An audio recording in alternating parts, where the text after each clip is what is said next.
কল্পনা করুন, আপনি দাঁড়িয়ে আছেন মাটি থেকে প্রায় ৩৫ তলা সমান উঁচুতে। নিচে তাকালেই মাথা ঘুরে ওঠে। চারদিকে শুধু বাতাসের হু হু শব্দ। আপনার পায়ের নিচে কয়েকশো টন ওজনের একটি বিশাল কাঠামো, আর আপনার পাশ দিয়ে ধীরে ধীরে ঘুরছে একটি বিশাল দৈত্যাকার পাখা, যার দৈর্ঘ্য একটি ফুটবল মাঠের সমান। এখানে একটি ছোট ভুলের মানে হতে পারে নিশ্চিত মৃত্যু। আর তাই এই পেশার মানুষদের মধ্যে একটি কথা খুবই জনপ্রিয়: you can only make a mistake once. অর্থাৎ জীবনে মাত্র একবারই ভুল করার সুযোগ আছে, কারণ দ্বিতীয়বার ভুল করার মতো বেঁচে থাকার সুযোগ আর পাওয়া যাবে না। আজকের পর্বে আমরা জানাবো পৃথিবীর অন্যতম বিস্ময়কর প্রযুক্তি উইন্ড টারবাইন সম্পর্কে। জানাবো কিভাবে বাতাস থেকে তৈরি হয় বিদ্যুৎ। দেখাবো কিভাবে আকাশ ছোঁয়া উচ্চতায় ঝুলে থেকে কাজ করেন সাহসী টেকনিশিয়ানরা।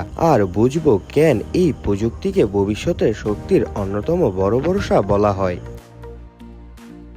মানুষ হাজার হাজার বছর ধরে বাতাসের শক্তি ব্যবহার করে আসছে।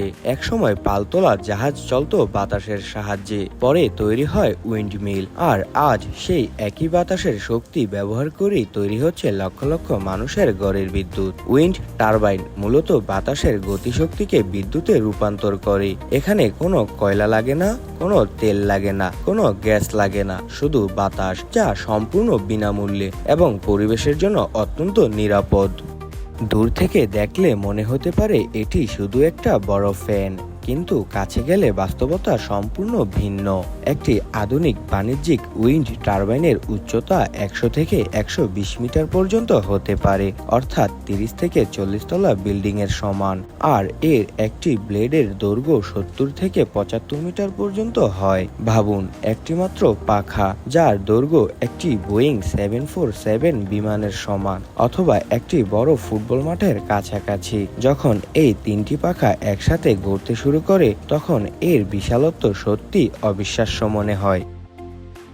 এত বড় ব্লেড তৈরি করাই শুধু কঠিন নয়, সেগুলো পরিবহন করাও বিশাল চ্যালেঞ্জ। কারখানা থেকে পাহাড়ি এলাকা কিংবা সমুদ্র উপকূলে এগুলো নিয়ে যেতে হয়, আর এগুলো নিয়ে যাওয়ার জন্য বিশেষভাবে তৈরি করা ট্রাক ব্যবহার করা হয়। অনেক সময় আঁকাবাঁকা পাহাড়ি রাস্তায় ব্লেড ঘোরানোর জন্য ট্রাকের পিছনের অংশ আলাদাভাবে নিয়ন্ত্রণ করতে হয়। কিছু রাস্তা সাময়িকভাবে বন্ধ করে দেওয়া হয়, কারণ এত বড় ব্লেড সাধারণ ট্রাফিকের মধ্যে পরিবহন করা অসম্ভব।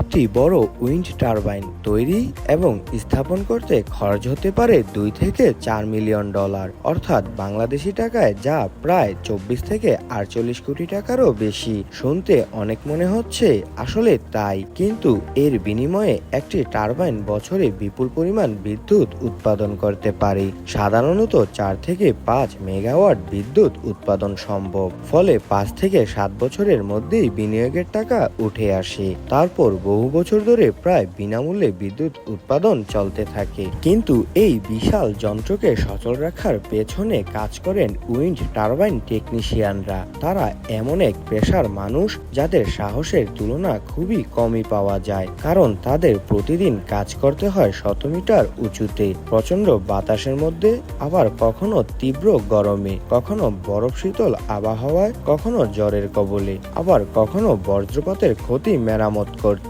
একজন টেকনিশিয়ানের দিন শুরু হয় নিরাপত্তা সরঞ্জাম পরে, বিশেষ সেফটি হারনেস, হেলমেট, রশি, বিশেষ জুতা, সবকিছু ভালোভাবে পরীক্ষা করা হয়। তারপর শুরু হয় উপরে ওঠার কাজ।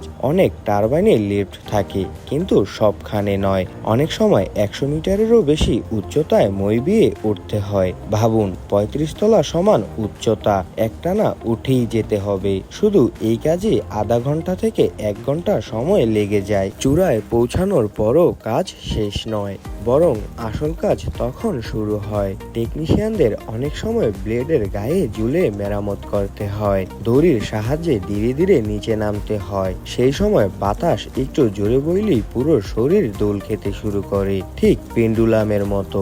একদিকে বিশাল ব্লেড, অন্যদিকে ১০০ মিটার নিচে মাটি। এই দৃশ্যই অনেক মানুষের শরীরে কাটা দেওয়ার জন্য যথেষ্ট। সবচেয়ে ভয়ের বিষয় হলো, এই টারবাইনগুলো সাধারণত লোকালয় থেকে অনেক দূরে থাকে, পাহাড়ের চূড়ায়, সমুদ্রের মাঝখানে অথবা দুর্গম এলাকায়। যদি কোনো দুর্ঘটনা ঘটে তাহলে সাহায্য পৌঁছাতে অনেক সময় লেগে যেতে পারে। তাই টেকনিশিয়ানদের নিজেদেরই একে অপরকে উদ্ধার করার সাহায্য নিতে হয়। বছরের পর বছর ধরে এই ব্লেডগুলো প্রকৃতির বিরুদ্ধে যুদ্ধ করে। তীব্র রোদ, বৃষ্টি, শিলাবৃষ্টি, বরফ, ঝড়, এমনকি বজ্রপাত এসবের কারণে ব্লেডে ফাটল দেখা দিতে পারে। কখনো ছোট গর্তও তৈরি হয়। এই ক্ষতিগুলো সময়মতো মেরামত না করলে বিদ্যুৎ উৎপাদন কমে যায় এবং বড় দুর্ঘটনাও ঘটতে পারে। বাইরে থেকে এটি যতই সহজ দেখাক, ভেতরে রয়েছে অসাধারণ প্রকৌশল। একটি উইন্ড টারবাইনের প্রধান তিনটি অংশ হলো টাওয়ার, ব্লেড, ন্যাসেল। ন্যাসেল হলো ব্লেডের পেছনের বড় বক্সের মতো অংশ। এখানেই থাকে সমস্ত গুরুত্বপূর্ণ যন্ত্রপাতি। এই ন্যাসেলের মাথায় বিশেষ সেন্সর থাকে। এই সেন্সর বাতাসের গতি এবং দিক পরিমাপ করে। যখন বাতাসের দিক পরিবর্তন হয় তখন একটি মোটর পুরো ন্যাসেলকে ঘুরিয়ে দেয়, ফলে ব্লেড সবসময় বাতাসের মুখোমুখি থাকে। বাতাস ব্লেডে আঘাত করলে ব্লেড ঘুরতে শুরু করে। এই ব্লেডগুলো একটি রোটরের সাথে যুক্ত থাকে, কিন্তু এখানে একটা সমস্যা আছে। ব্লেড খুব ধীরে ঘোরে, আর ধীরে ঘুরলে বিদ্যুৎ উৎপাদন সম্ভব নয়। আর এই কাজটাই করে গিয়ার বক্স। এটি ধীর গতিকে অনেক দ্রুত করে দেয়। ব্লেডের ধীর ঘূর্ণনকে রূপান্তর করে প্রতি মিনিটে প্রায় 1500 থেকে 1800 ঘূর্ণনে, এবং সেই শক্তি পাঠায় জেনারেটরের কাছে। জেনারেটরের ভেতরের চুম্বক এবং কয়েলের মাধ্যমে তৈরি হয় বিদ্যুৎ। এটাই সেই মুহূর্ত যখন বাতাসের শক্তি রূপান্তরিত হয় বৈদ্যুতিক শক্তিতে। এরপর মোটা কেবলের মাধ্যমে সেই বিদ্যুৎ নিচে নেমে আসে আর চলে যায় সাবস্টেশনে, তারপর পাওয়ার গ্রিডে যুক্ত হয় আর শেষ পর্যন্ত পৌঁছে যায় মানুষের ঘরে।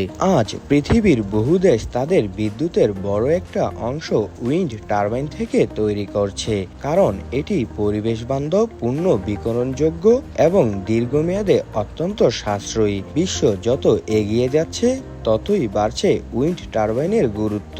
বন্ধুরা, একদিকে আকাশ ছোঁয়া উচ্চতা, অন্যদিকে জীবনের ঝুঁকি। তার মাঝখানে দাঁড়িয়ে কাজ করে যাচ্ছেন কিছু সাহসী মানুষ। তাদের অক্লান্ত পরিশ্রমের কারণেই ঘুরছে এই বিশাল পাখাগুলো, আর সেই পাখাগুলো লক্ষ লক্ষ মানুষের ঘরে পৌঁছে দিচ্ছে আলো। প্রযুক্তি, সাহস আর মানব শ্রমের এই অবিশ্বাস্য সমন্বয় সত্যিই বিস্ময়কর। আপনি কি 35 তলা সমান উচ্চতায় ঝুলে থেকে এমন কাজ করার সাহস দেখাবেন? কমেন্টে অবশ্যই জানাবেন। আবারও ফিরবো নতুন কোনো অজানা প্রযুক্তির গল্প নিয়ে। ততক্ষণ পর্যন্ত ভালো থাকুন, সুস্থ থাকুন।